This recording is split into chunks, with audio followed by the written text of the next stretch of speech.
Hey man, can you hear me? Yeah, I can hear you. What's up, man?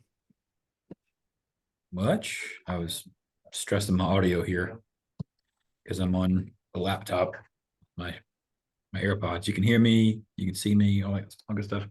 Yep, gotcha. Gotcha. Gotcha, I can hear gotcha. you and see you as well. All right, so let me get Facebook rolling here.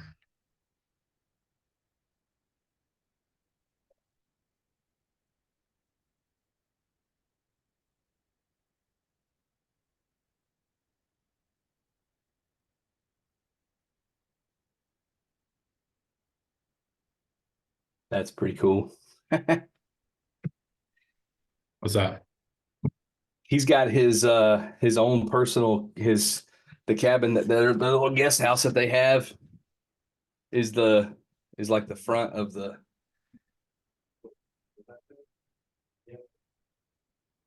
on the webpage. That's cool. Pretty cool. Let me share this to Facebook. Are you sharing now or should we wait? Well, I'm just getting this set up Oh, okay. so I can hit the button so I don't have to fumble around with it. I gotta Mr. do Lantz. Can time you hear out me? stuff. Hello, Yeah. sir.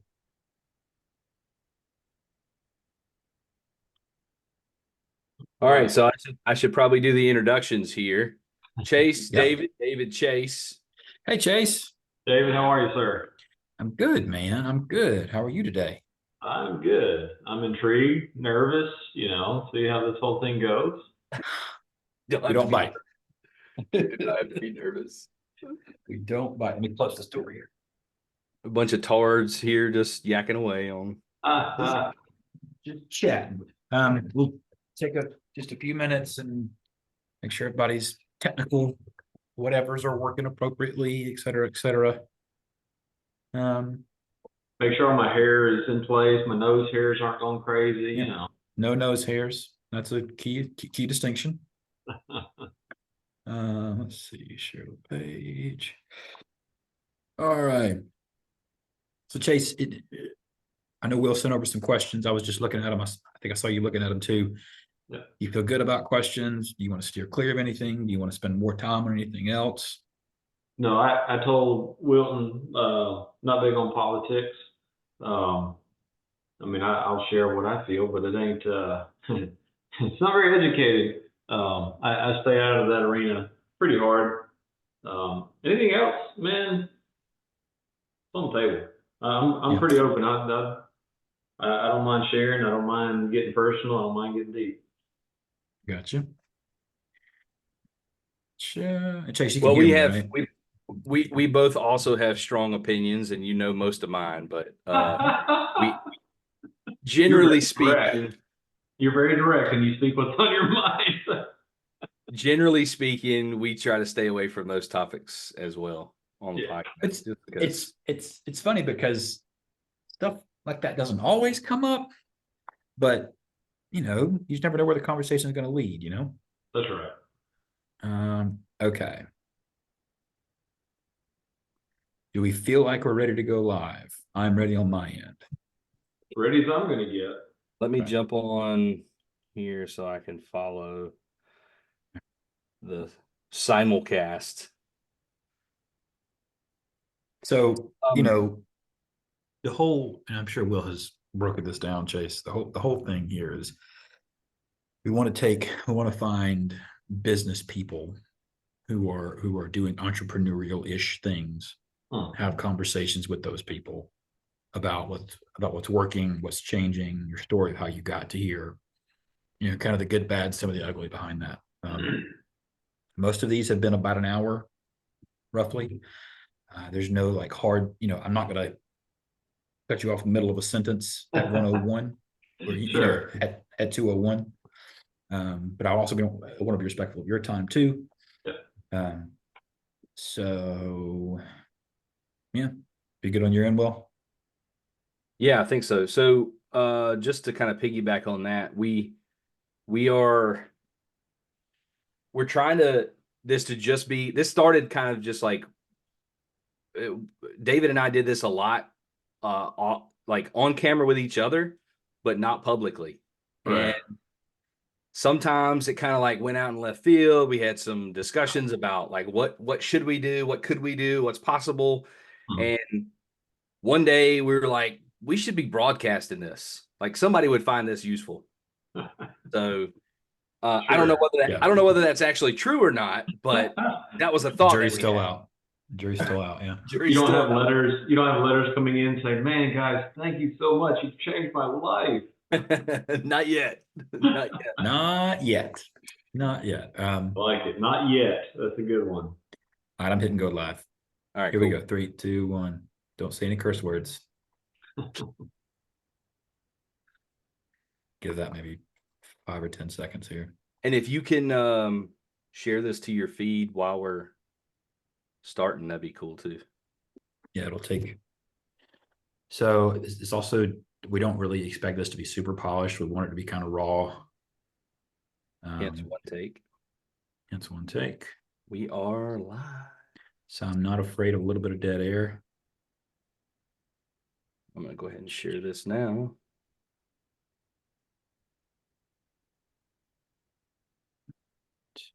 Beautiful. Beautiful, beautiful. All right, so I am in a slightly different location today. I was in Charleston for some meetings. So I'm here in the I-26 Nexton office. So I have a slightly different background. I got here early to get my audio stuff set up correctly. So, and I had a miniature freak out because the AirPods weren't connecting to the spin. It's a whole thing. Anyway, whatever. I got to figure it out. You guys can hear me. I can hear y'all. We're rolling. My name is David. I'm Wilton. And who's this fella to my right, or maybe beneath? He is my not. screen? He is down here. He's right about Okay. here. on the Chase bar. Lantz, wherever I am. My name is Chase. All right. So welcome to Real Estate One Take. The purpose of Real Estate One Take is extended conversations around the world of business, entrepreneurship. Some faith and family gets tossed in there as well. Real estate may come up, probably will come up. It may not, and that's okay too. Most likely will. So Will, give us an introduction for Chase here. Who are we talking to? Yeah. So today we're talking to Chase Lantz. He's a project manager for Westwood Cabins.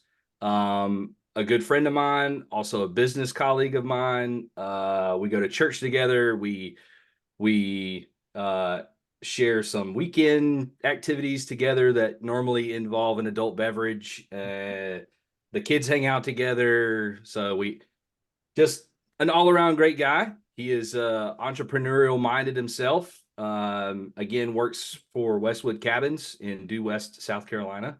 And he is joining us live as our co-host. So welcome, Chase. Thank you so much for coming on the show today. That was quite a glorious introduction. Appreciate that. Big shoes to fill, sounds like. No, not really. Not really, man. Not really. You're only following the one and only Jeff Cook. So Yeah. True. Wow, pressure for that. Yeah. no pressure. No pressure.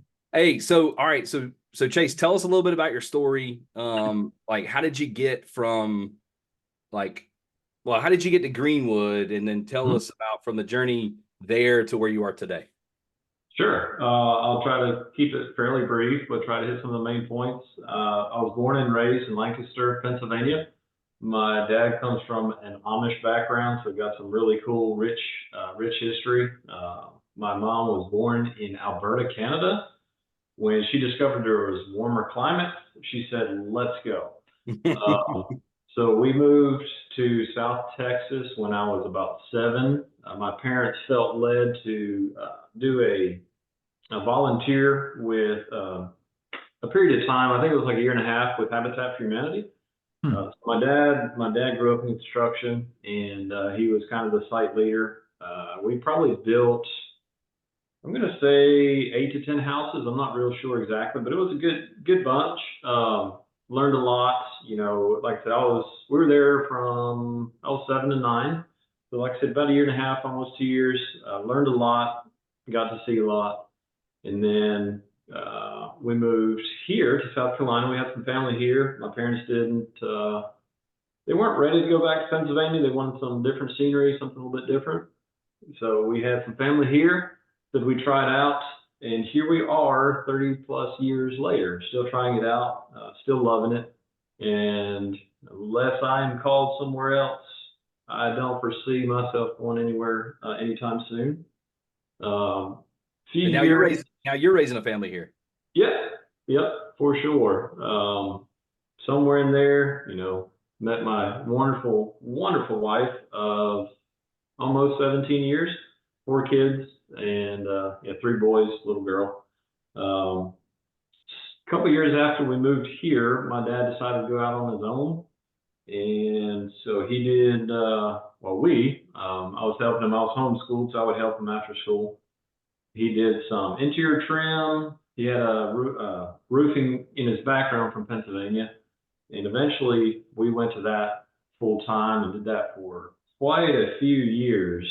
So yeah, I was 34 and realized, man, this is something that I can take over one day. I wasn't in it. I was burned out, physically, spiritually, mentally. I was toast.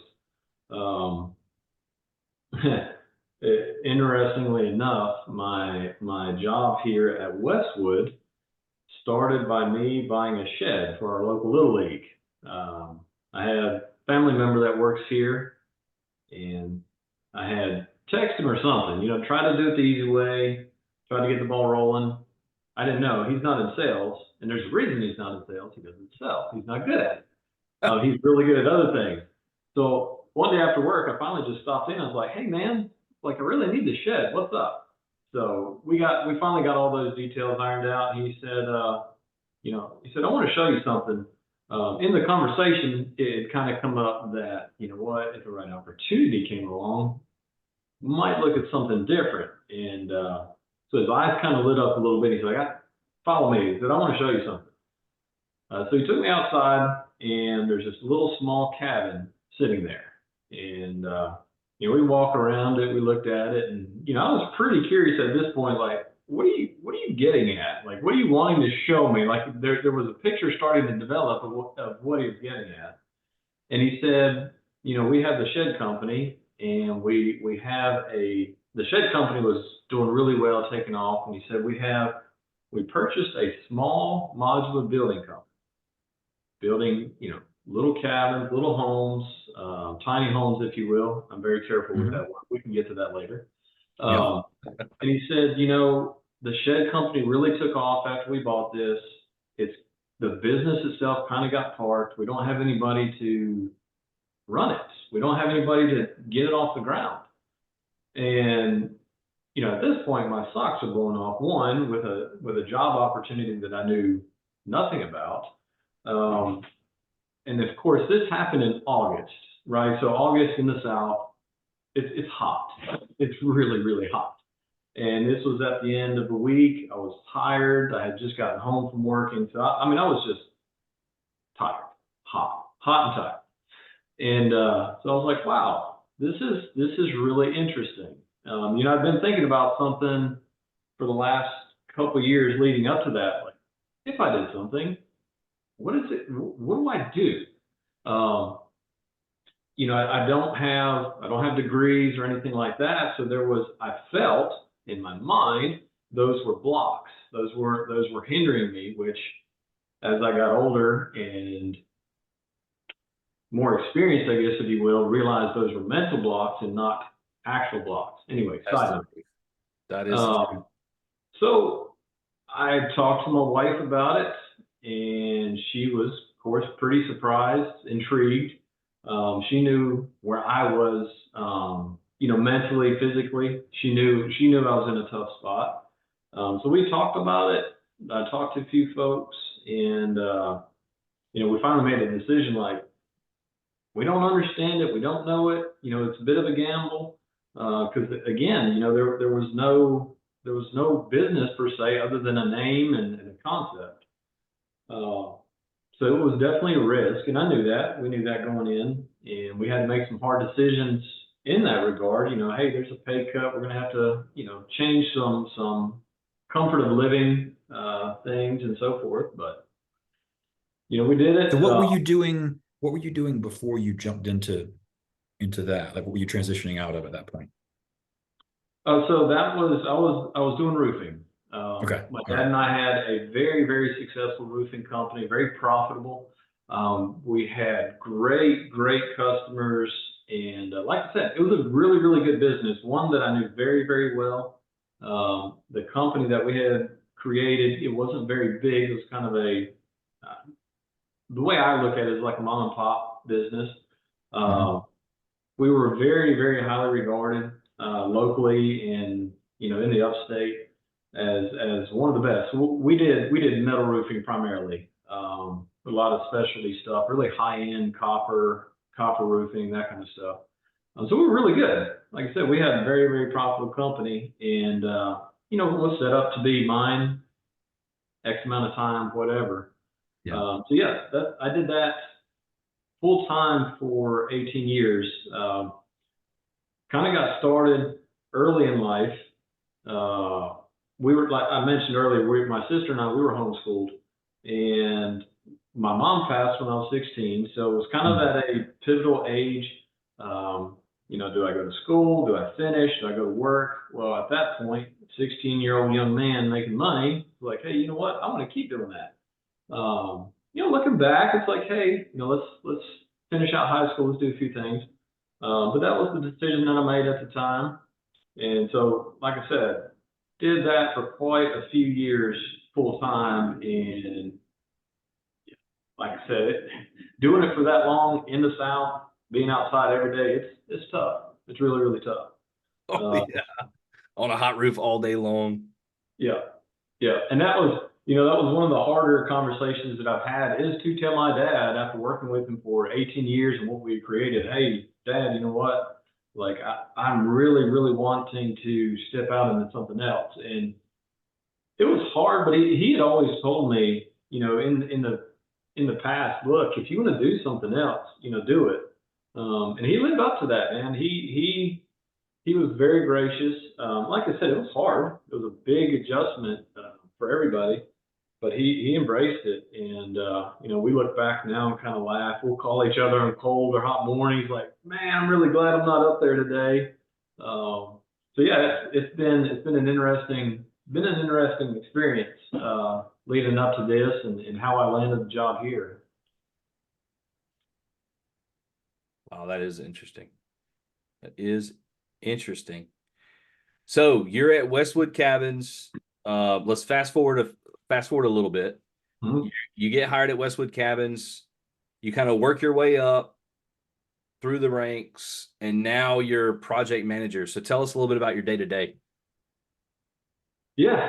So my day to day consists a lot of after the sale has happened with the customer, you know, I'm helping them walk through financing, making sure that blueprints are getting done, making sure all the details for the new home is correct. You know, up until recently, doing a lot of materials ordering. That is one component that was recently taken off my plate, thankfully.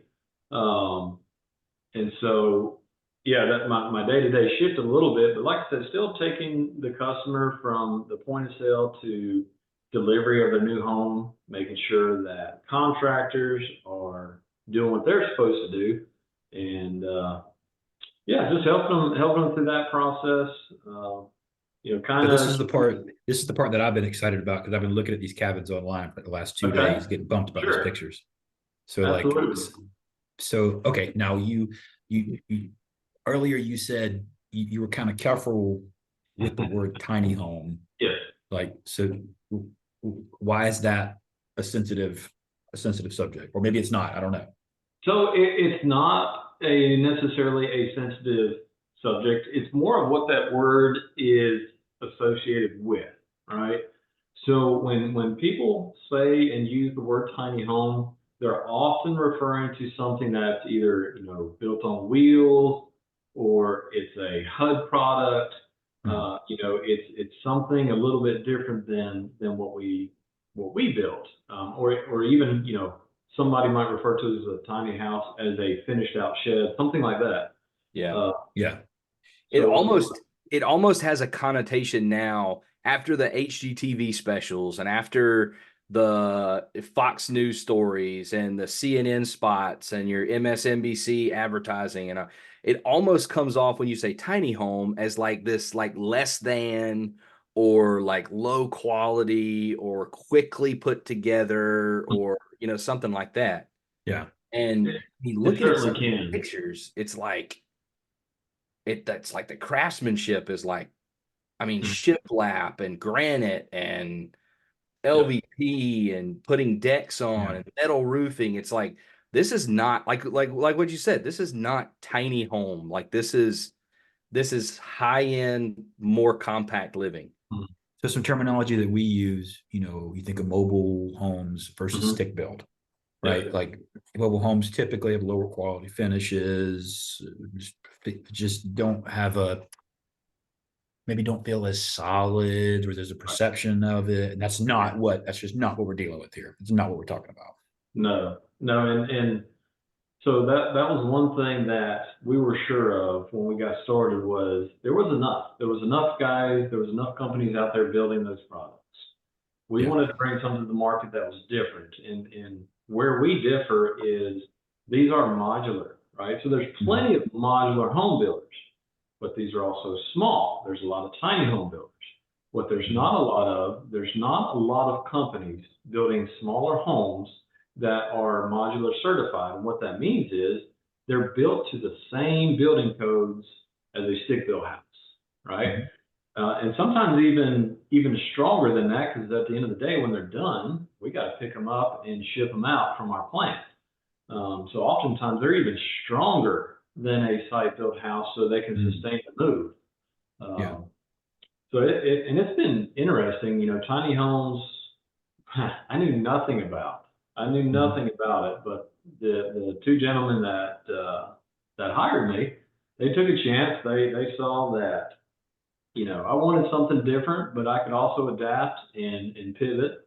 And so Well, because yeah, you had 18 years of construction experience, right? correct. So it wasn't like you were just some Joe Schmo off the street. Like you were coming in with almost 20 years of building experience That's to be able right. to apply to this.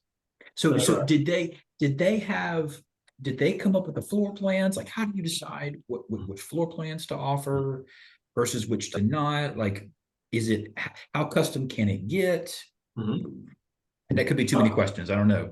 No, great questions. And so when the company was actually formed in North Carolina by another shed company that was wanting the same thing, right? A lot of people saying, "Can I take your shed and finish it out, live in it?" Well, no, technically you can't.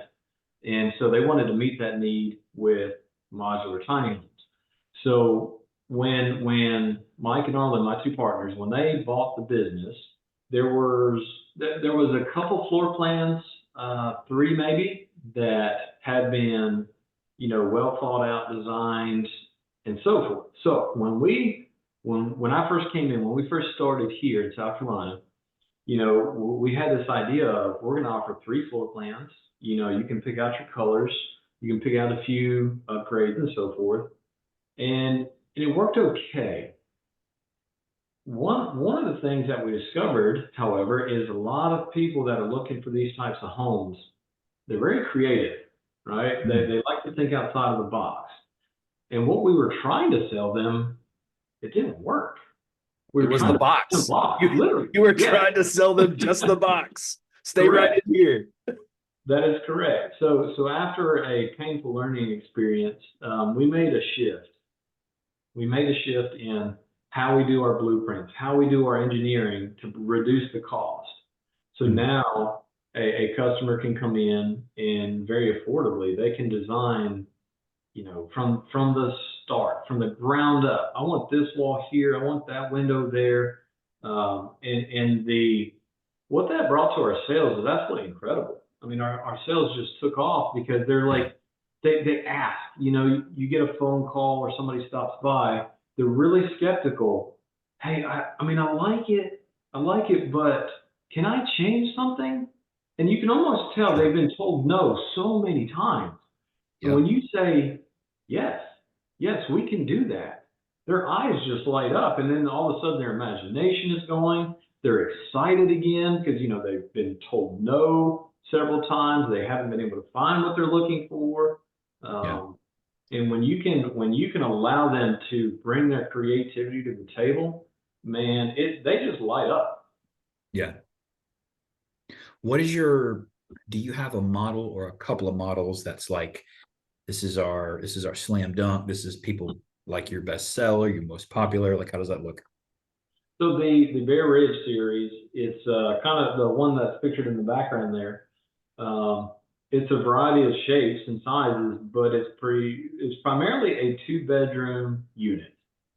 We have found that to be our best seller to date. I mean, we offer everything from a studio to, you probably saw the Summit series where there's 2 to 3 boxes being put together. But the Bear Ridge series, it's anywhere from 600 to almost 800 square feet. Like I said, we have a really, really good design where it's 2-bedroom. It's a full bathroom. You've got laundry. You've got a full kitchen. You've got full size appliances. People love it. People absolutely love that one. Like I said, that has hands down been our big seller. So Yeah. just ballpark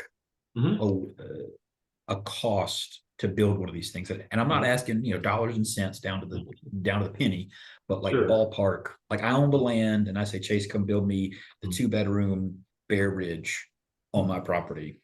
What's that roughly going to run? So for the house itself, so you'll have to forgive me. I'm not on the sales side of it, but if I'm not mistaken, you're going to be between, I would say, 120 on the low end to 150 on the higher end, depending on how you finish it out. Yeah.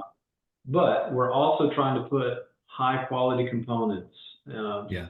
items that are going to hold up for a long time, reduce your cost of maintenance. We use closed cell spray foam, so they're very efficient.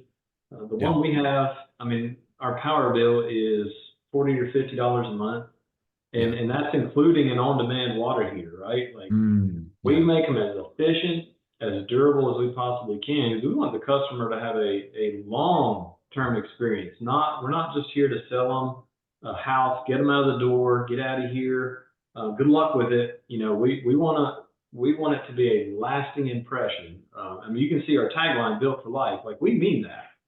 That is something that we pursue wholeheartedly.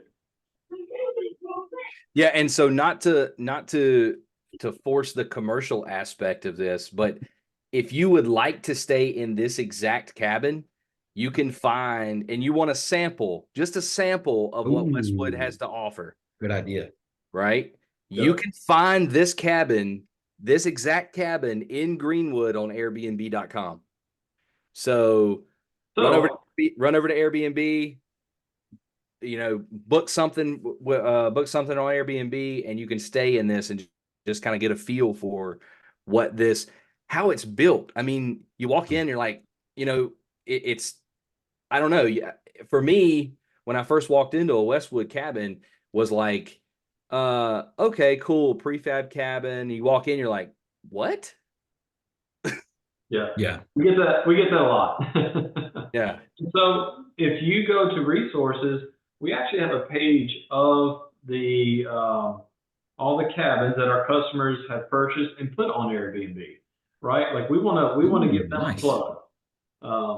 So, and we've got them quite a few different places. As Will mentioned, we've got this one in Greenwood. I know there's one in Greenville, Hendersonville, Salem. Seneca. So yeah, right. So any one of our customers, if they tell us, hey, this is going to be on Airbnb, we say, hey, you get it up and running. Let us know if you want it on our page. We'll put it on here. We'll give you guys a plug, and then it's a direct link to that listing. It makes booking really easy. You can see we got quite a variety. Oh, there's one on Chimney Rock, near Chimney Rock. Yep. That's cool. Yeah. That's cool. That's really cool. I just did some quick math. So using that ballpark number dollar per square foot to build, that's a little bit cheaper than so there's two wins here for somebody who's looking to build one of these. It's a little bit cheaper than standard construction, one, but then two, it's a much smaller home, so their overall price is going to end up being cheaper as well, right? Yeah. I was just doing some math here. I think that's really cool. Yeah. All right, so I had another question about, I want to circle back. So how long have you been with Westwood now? March will be 5 years that I've been here. March, 5 years. Okay. All right. So one of the things that we like to talk about is people say, hey, I want to be successful in business, but I want it to take a year or 2 years or 3 years.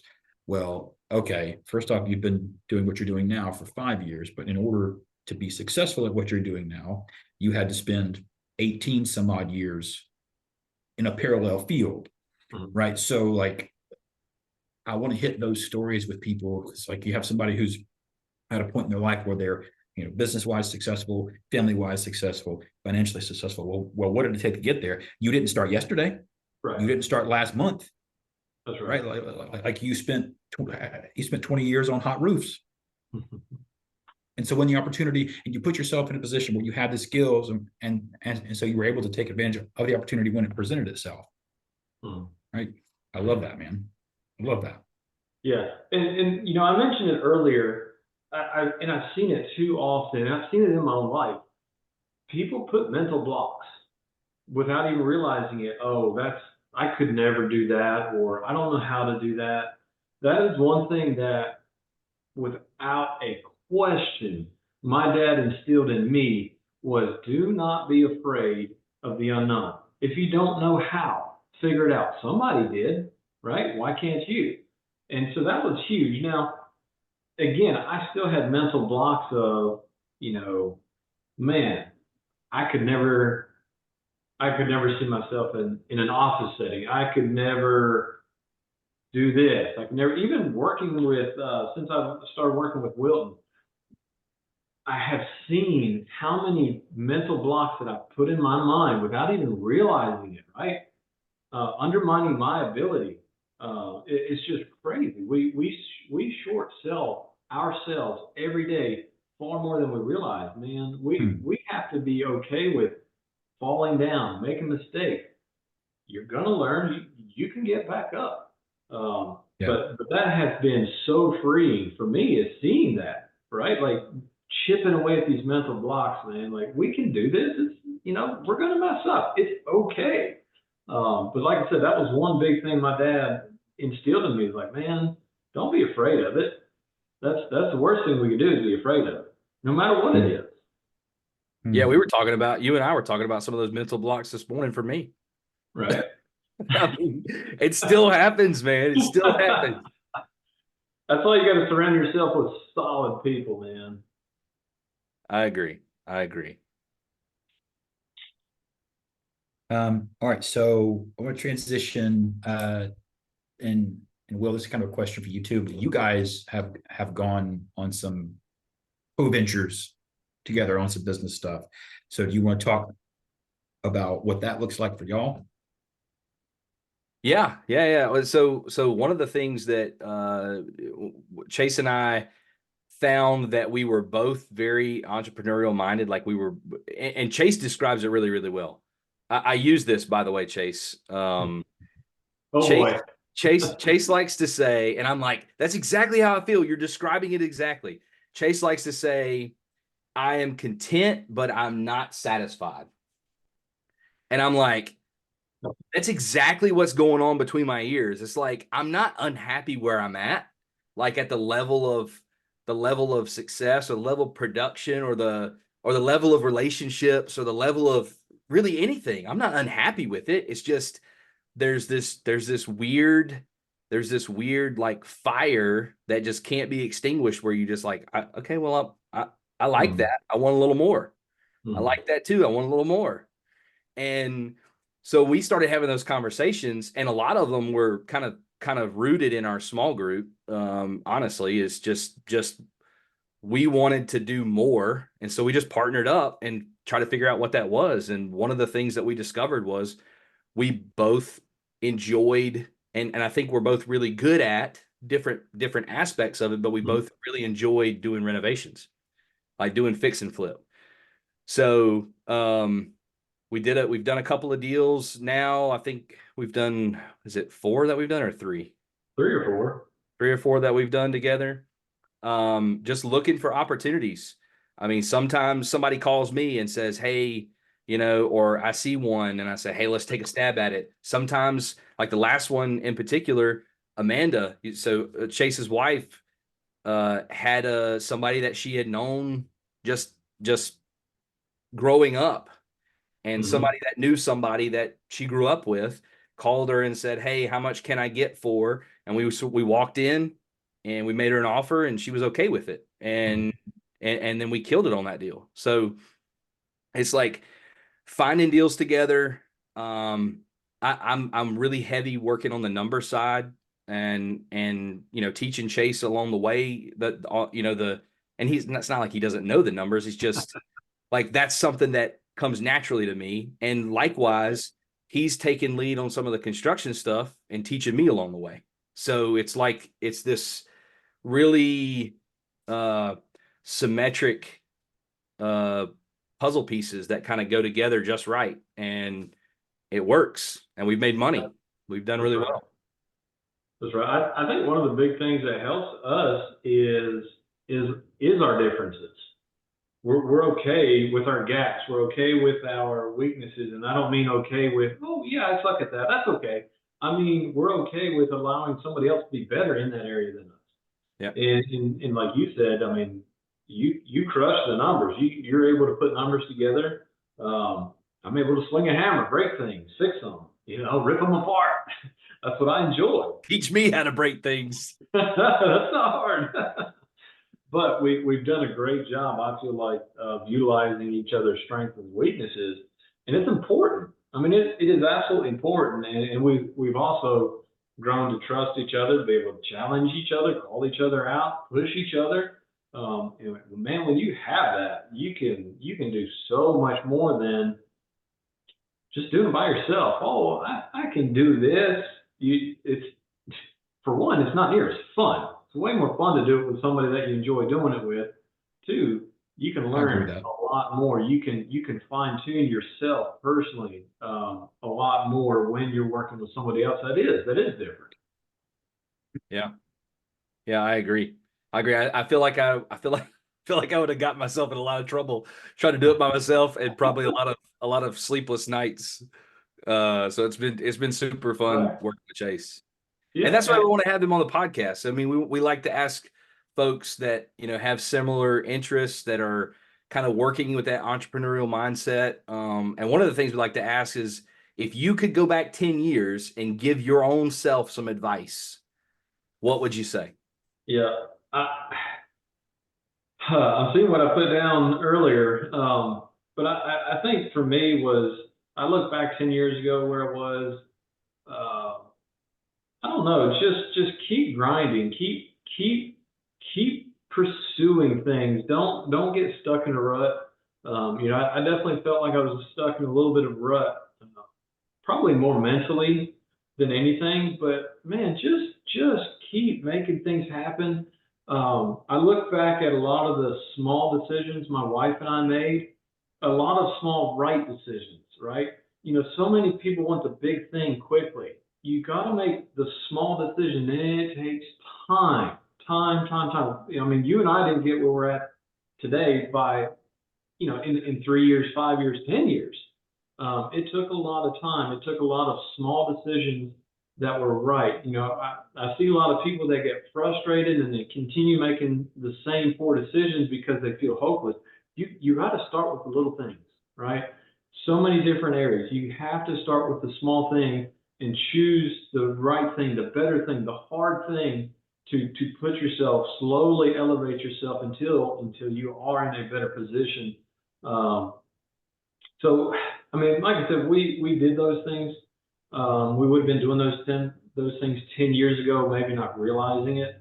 So we were very fortunate in that. But like I said, just keep pursuing, making sure you keep the important things in front of you. I like that a lot. I really like that.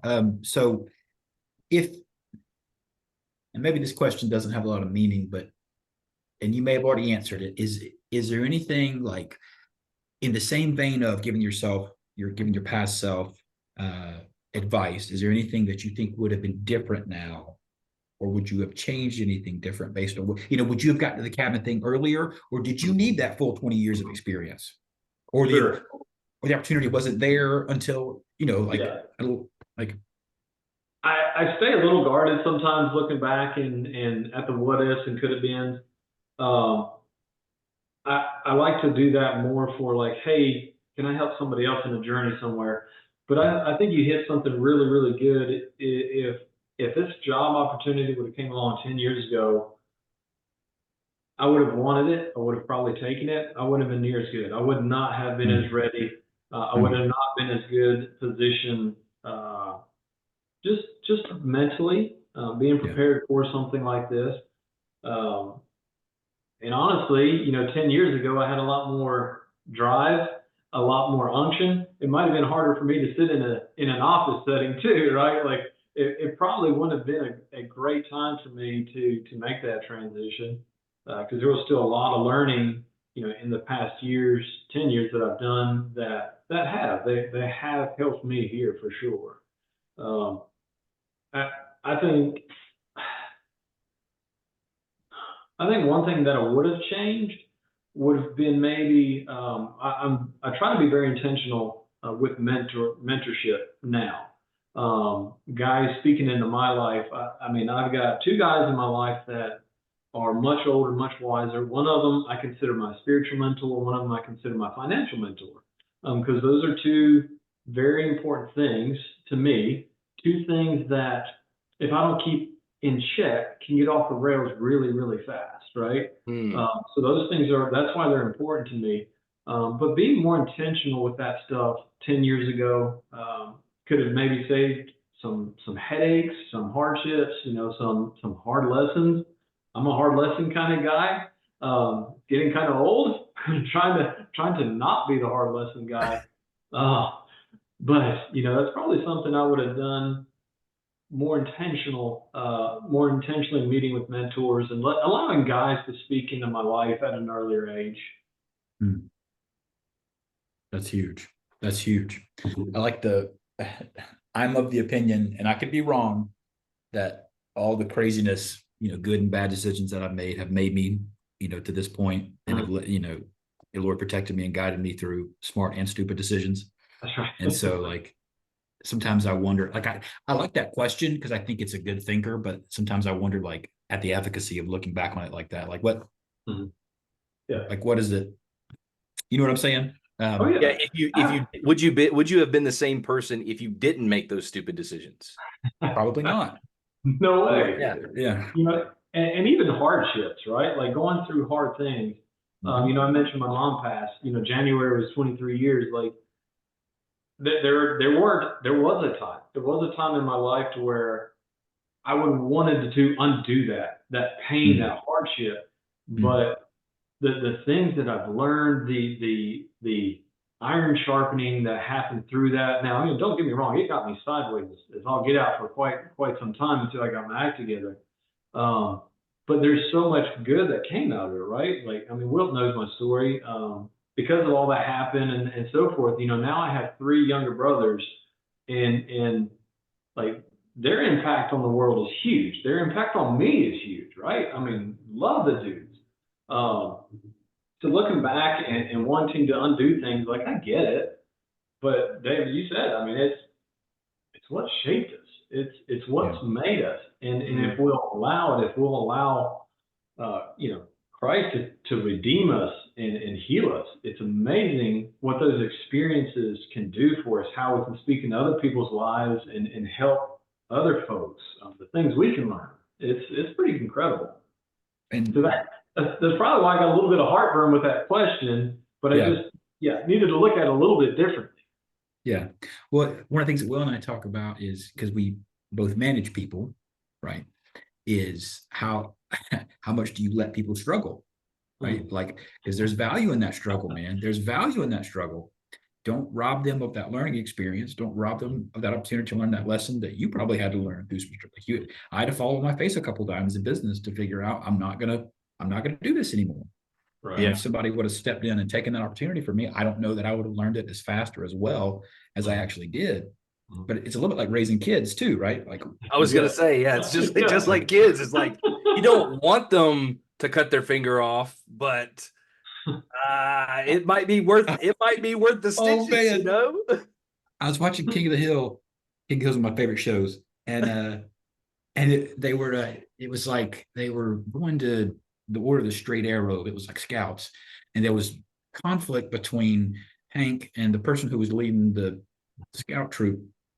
And the person who leading the scout troop was like, you can't let them build an actual fire. You can't teach them how to use actual knives. And he was like, do you want them to get hurt? Do you want them to get burnt? And Hank was like, well, maybe just a little, right? Like, maybe just a once. little. Just once. Yeah. Right. Yeah. No, don't do that again. Just a little bit. On a semi-related note, they make I saw a Bobby Hill like purse. It was like Bobby Hill's head, and they overdubbed it with "That's my purse. I don't know you." Oh, it was so good, man. It was so good. Anyway, sorry, that was a sidebar for King of the Hill. Do you want them to get burnt? Well, maybe a little bit. Right. Yeah. No, it's a very valid point. You know, those experiences they teach, and you know, like Wilton said, kids. That's the first place my mind went, because I mentioned I got 4 of them, and you know, it's tough to watch them fall down, face plant. You know, I had a kid. I told him twice not to stick the screwdriver in the electrical socket. Well, the third time I didn't. Well, that didn't end well. So you can imagine. I mean, he's never done it again, right? So it's like, oh boy, he's a hard lesson kid. Yay! He's just Which like one? Which one? It's my old. Oh yes. Elliot. Yeah. Oh man, I'm gonna use that. Oh, I'm gonna use that. You also had an adult male get bucked by your bull this past weekend, like straight up, like crushed his beer can, lifted him off the ground. Yeah. Do you want to tell them who this adult male was? I don't. Okay. All right. I won't mention his name. It was me. So you were riding this animal. So No, I was petting the pigs, and the bull walked up to me, was like, "What are you doing with my pigs, bro?" And I'm like standing there with a beer in my hand, and he just let me have it. Are you? I guess you're still walking, so you must be okay. Yeah, I'm okay. I've got a nice little bruise on my hip, but just so everybody knows, there was fair warning. There was advice given. it was the best, dude. It was the best. I told Chase, I was like this close to like punch him in the mouth, and I was like, I don't want to punch somebody else's cow in the mouth. Oh my Lord. Oh, it was so great. There's usually not too many dull moments around that. That's for sure. Can I tell another funny Wilton story that I'm not even sure Wilton is aware of? Oh no. Yeah, I want to hear it. Now this was actually pretty recent. So Will and I went fly fishing. What was that? Like October, November last year, Will? It was on our birthday. It was between our birthdays. Yeah. So September, October. And it was Burles Ford, which is a pretty populous campground. And we got down to the water, and Will might not have known that there was a big campground across the river. And, did not. 100% did not. So I think we get in the water, and there's some rustling in the bushes. And I see Will, he's packing, he's got his carry on the side, and I see him reach for it. And I'm like, what's about to happen right now? I think maybe he thought there was. I was about to fight for some trout. I think he thought there was a bear coming, and all it was some smelly campers. I was like, hey, dude, there's like 50 people camping over there, man. Whoa. Oh, that's great. You didn't tell me that one, Wilton. Yeah. The gun wasn't pulled. I did not pull a gun. I did not pull a gun. He was ready, though. I mean, I felt good because I knew that if it was a bear, he was ready. That's right. I felt He was creepy. prepared. I was fixing to I shoot was that thing like- right between the eyes. He ain't He's getting gonna my get a couple trout. rounds. Do you know how much this trout trip costs? You ain't getting my trout. Oh, Okay. man. That's Okay. great. All right. So I'm going back to the questions here. Yeah. Chase, how do you think that this is not on the list, but so I homeschool. We have 3 kids and we homeschool. Mhm. And you mentioned that you were homeschooled. How do you think that affected your decision to go into the business that you did? Like, are you guys homeschooled? Like, is that a choice that y'all have made now? Mhm. Like, have we talked through some of that as much as you're comfortable with? Yeah, no, absolutely. So I attended kindergarten and first grade in Pennsylvania. But when we moved to South Texas, it was kind of a rough area. And my mom at that point decided, you know what, it's going to be best to homeschool. We didn't have a lot of money, so private school was definitely out of the question. And I don't know why, man. This image of I was 7.5 at the time. This image is burned in my head. We were riding around one day, and we passed a school playground, and I just see these 2 kids like fighting over a daggum teddy bear or something, right? And I was like, Yeah. I just blamed that moment in time. My mom was like, yeah, we're homeschooling. I don't know why. It's etched in my brain forever. But it was good. And looking back, it allowed us, my sister and I, a lot more time with her mom before she passed. Yeah. So that was really, really rich on that end. I mean, and it's not easy. I mean, I don't know how long you guys have been doing it, but you guys have probably experienced it if you've been doing it any amount of time. It's not easy. It's not for the faint of heart. Like, kids think, oh, you go to school for a couple hours in your kitchen table and then you go play the rest of the day. Like, it's tough. There's family dynamic. There's children interaction dynamic that can be challenging. But for my sister and I think it was really, really good. Yeah. We personally, my wife and I, we don't homeschool our kids. We've got a couple of really good schools locally that we send our kids to. There's a social aspect that I missed out on, and to be fair, the homeschooling in general didn't have the same respect as it does now. So there weren't as many It programs. was just different. It was just different. Right. Yeah. 100%. Back then, integration with sports with some of the public schools didn't exist. It was just starting to gain popularity, when we would have stopped.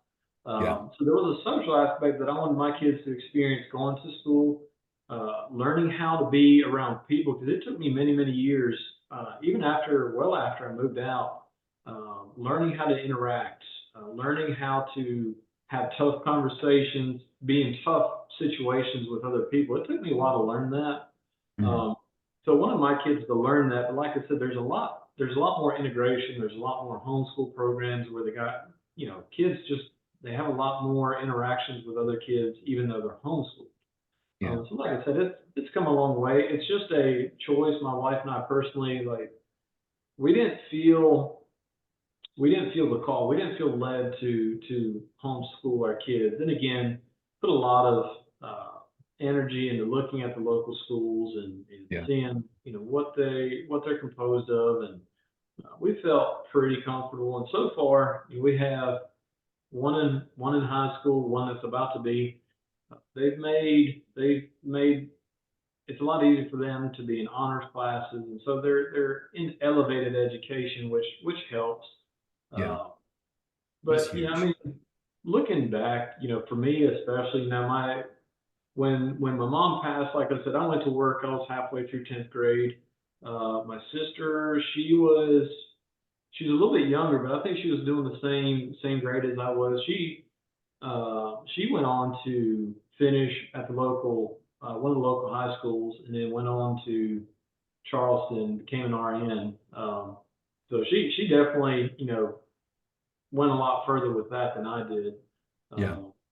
But yeah, I mean, it is a husband and wife choice. It is a decision. Like I said, it's not for the faint of heart. Some people, they think it's rainbows and it's easy, and man, it's harder. I mean, I would definitely say it's harder.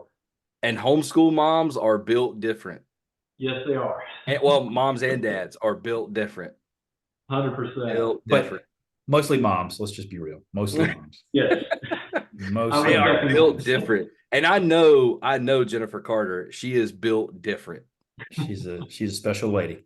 She Yeah. is a special lady. That's right. All right. Look, I want to pivot and wrap up over the next 10 or 15 minutes. Talk about like what goals, Chase, do you have for this year with from Westwood Cabins to maybe another investment or two and anything in between? Yeah. So, you know, obviously, try to sit down and do personal goals, business goals. You know, Wilton and I have talked about a few things. Definitely want to get a couple more flips under the belt. Would love to get 4. My wife and I actually just went under contract on another house that we're going to be Airbnb. So we were hoping to do that this year. Yes. Congratulations. That's right.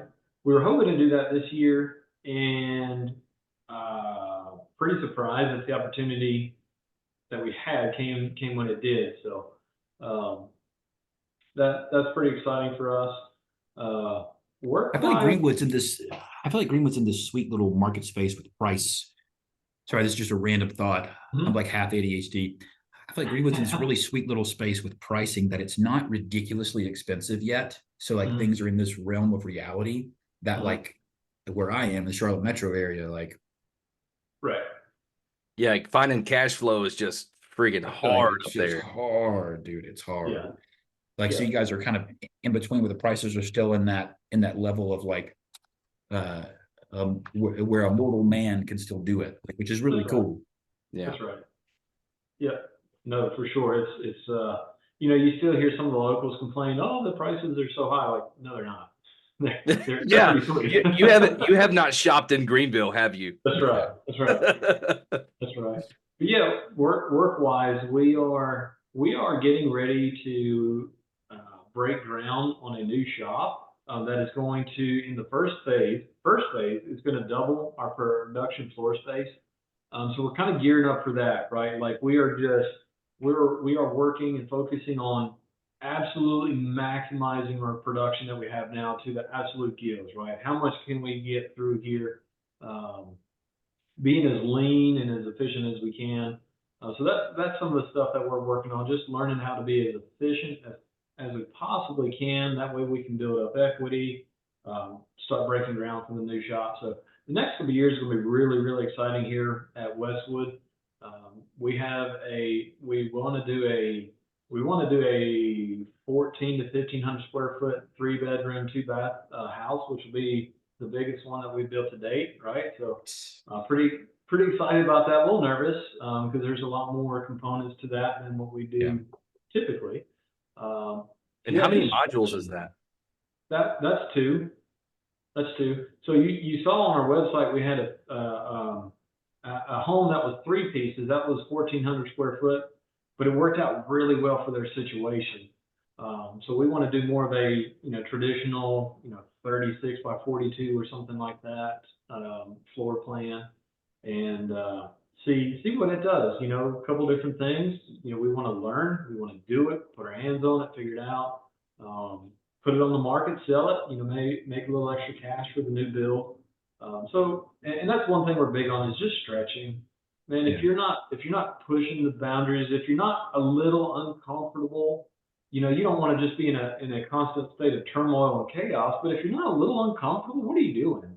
You're just sitting back, gross a little bit. I don't like to be at a plateau. I always like to see a slight upward trend, no matter what I'm doing. So we're excited. Like I said, we're excited for that.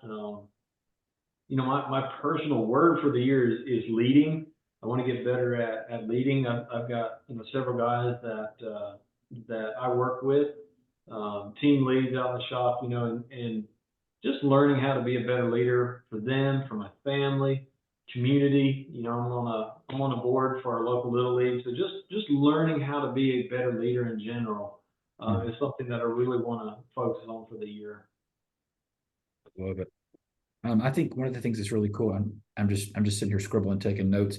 I think you guys have found, and you probably said this, or at least I'm sure you're aware of it. You guys have found a little niche business where it's like there's a ton of builders out there, right? They're kind of a dime a dozen. There's contractors, there's this, there's that, and maybe there's obviously mobile home builders, and maybe there's even tiny home builders, but there's not a lot of like what you guys are doing. So it's like you found an underserved area of the market, and you're taking advantage of it. I think, dude, that's a solid lesson right there. Yeah, that's a solid lesson right there. We've been in the market for 5 years now, and probably the last 2 or 3 getting much stronger. But man, we still get phone calls. People are looking for this product. I've looked for 2 years. I finally found you guys. Like, wow, I'm so excited. And those are the easy ones, man, because they already know. They already know what they want. They already know what they've been looking for. That. And you're right. It has been a largely underserved market. And of course, like anything, people are going to see it. They're going to see the need. They're going to start gravitating towards that. And that's fine. I mean, competition is great. We're just a couple of years ahead of a lot of them. So pretty stoked about that. So is there a range, like, because we service both North and South Carolina? I saw you had some stuff in Hendersonville. Is there like a range for delivery, or how does that work? No, I mean, we don't have a limited range. What limits us is what states we're actually, set up and certified in. Some states it can be quite the process, but like currently we're in South Carolina, North Carolina, Georgia, Virginia, West Virginia. We've done some in Tennessee. Wouldn't be hard to get set back up there. So those are kind of the areas that we serve now. And if enough demand comes from an area, then we're going to gravitate. We're going to pivot. We're going to move. We're going to add. Like I said, I mean, we like to find the yes in what we're doing. And so, yeah, I'm the guy that gets the fun process of, hey, we need to get set up in a new state. Here's all the things that we need. Here's all the paperwork, forms, documents, all that we need. So, but it's fun. I enjoy it. Now, I didn't enjoy it at the beginning because I had no clue what I was doing, but as I've got experience, it's become fun. The challenge has become fun.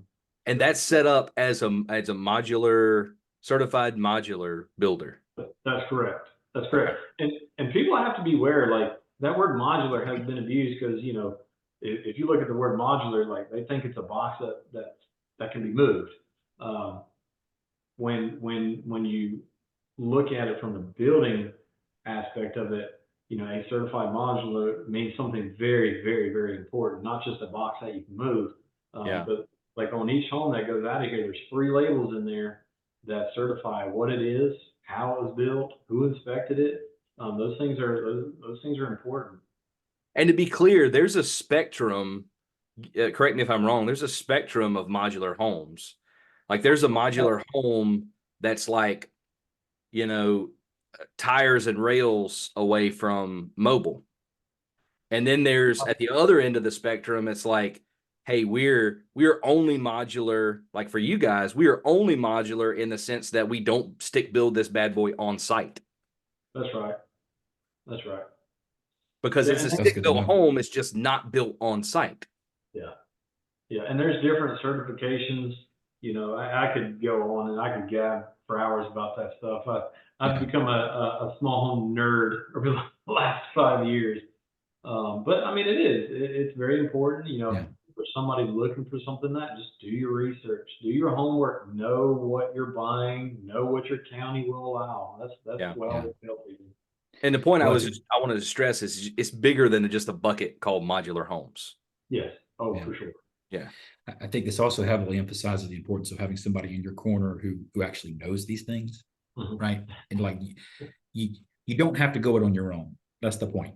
Like if you've been clicking around on the internet trying to figure out, well, I got this piece of land, maybe I want to put a house on it, maybe I don't. What can I? This is a great resource for that, right? This is an absolutely wonderful resource. You got somebody who understands the restrictions around it and make sure the I's are dotted and T's are crossed, all that kind of stuff. That's really huge. It's really huge. We try to have a lot of information on our website.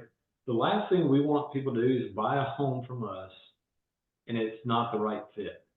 If a HUD certified home, if a mobile home, if an RV status, whatever, if that's a better fit, we're going to help you. We're going to help you figure that out.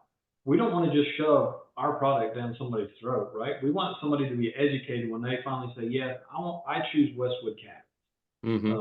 I've helped several people like, hey, you know what? This just isn't the right fit. I need something else for my life circumstances. I need something else for my family. And that's perfectly fine. There's like the Yeah. old car saying, there's a seat for everyone. Um, we just want to make sure people know they're educated. They're educated on what they're buying and the need that it's serving. Yep. That's Yeah. good. And if It's you absolutely need true. more information, and you're listening, you're like, where can I get these cabins? Where can I get some more information on what they offer? What type of what types, shapes, sizes, finishes? You're going to go to westwoodcabins.com. That's westwoodcabins.com. Or you can email Chase at westwoodcabins.com, and he can put you in touch with the sales team there. That's right. Be happy to. Beautiful. Well, Will, you got any final words for Chase here? Any final questions? No, I think that's a solid show, man. I think we crushed How it. did an hour go by? I know, right? I think we crushed that. Time flies when you're having fun. Time flies when you're having Absolutely crushed that. Chase, I appreciate you making space for us and making the time for us. It was a pleasure, man. I'd love to do a part 2 with this later in the year. Okay. If you're okay with that. Sure. Thank you, sir. I'm going to hit end. And if you guys want to suggest a topic for us, you can reach us at realestate1take@gmail.com. Real estate, the number 1 take @gmail.com. You can comment on this video. You can comment on the podcast. Go to the podcast Facebook page. You can follow us there. You can find us on Spotify in a day or so. We're everywhere. Everywhere. We're on YouTube, on Spotify, on Facebook. We're on all the places. So all of the things. Thanks for watching. We'll catch you next time. Yep. Join us next time. Thanks, guys. All right. Give it 5 seconds to make sure we're done live streaming.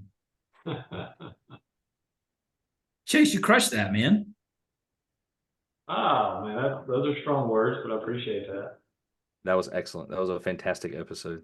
Let's see. Let me make sure. Yeah, we I don't know. We are not live anymore. Beautiful. That was fun, man. I've definitely come in the last 10 years. I've come a long ways as far as being outspoken, outgoing, willing to put myself out there. So I love it, man. The second podcast that I've been on. The first one definitely got the oh my gosh, I'm on the podcast jitters out of the way. Yeah. What podcast was that? Because I want to whatever that is. I'm sure it's Shed Geek podcast. Shed Geek. Yep, that one. It's pretty epic. He's been doing it for a while. We hopefully the last time he was here, he did like half of the show with sheds and half of the show with cabins. So maybe next time we can get our own cabins. Did he have Ryan on? I don't know if he's had Ryan on or not. I know he's had Mike and Arlen, my 2 partners, on previously, and then had us on again just a couple months ago, December, I think it was. That is super cool. So what's the plan? Are you leaving Chucktown anytime soon, DC? Yeah, I'm gonna roll out of here in a minute. Jen and the girls are going to Clemson for the weekend for a gymnastics event, and then so I got to get my little guy from my parents, and then we're probably gonna go fishing this weekend. Is our plan while the girls are gone. So how old are your kids, David? 9, 7, and 5. Okay, so you're still a little bit early on. Yeah, in the thick of it. Everybody's out of diapers. Nobody's wearing diapers anymore. Oof. Oh, So I'm telling you, man. I'm So- telling 10 you. years. I looked at my phone, so I told my wife this. So I get tapped on the wrist by my watch whenever I get a text message, and I swear when I looked at my watch, it said I'm pregnant, and my heart sank. I was like, no. And so I opened my phone real quick, and it said I'm back in Greenwood, and I was like,